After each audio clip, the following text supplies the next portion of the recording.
India on Friday successfully placed 3 satellites, including an Earth observation satellite, in their intended orbits through Small Satellite Launch Vehicle-SSLV.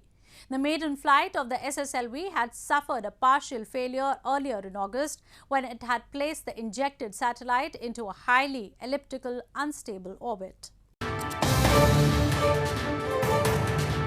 The Indian Space Research Organization ISRO on Friday successfully placed Earth observation satellite EOS-07 along with 2 other passenger satellites in their orbits in the second flight of Small Satellite Launch Vehicle-SSLV. The maiden flight of SSLV-D1 carrying EOS-02 and an 8U CubeSat Azadi sat had taken place in August 2022 but had failed to place the satellites in their intended orbit, paving way for SSLV-D2. In the current flight, the SSLV-D2 was carrying 3 satellites, EOS-07 and Zenus-1 by US-based company Antares and Azadi-Sat-2 by indigenous startup Space Kids. Speaking on the occasion, ISRO Chief S. Somnath congratulated the scientists for their efforts to rectify the problem in a very fast pace. So we have a new launch vehicle, Small Satellite Launch Vehicle SSLV.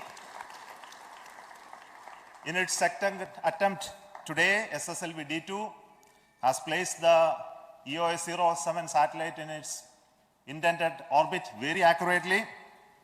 Along with the EOS-07, 2 more satellites were also placed in the required orbit, Janus-1 through NSIL and from the Antares, and Azadi-Sat through InSpace realized by the Space Kids. 7th August, as mentioned by Chairman, we had a small anomaly observed in that, and we couldn't put the satellites in the intended orbit.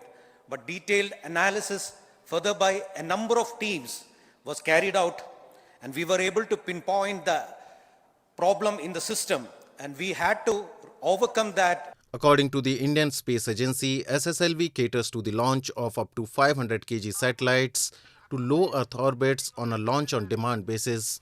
The rocket provides low-cost access to space, offers low turnaround time and flexibility in accommodating multiple satellites, and demands minimal launch infrastructure. Overcame that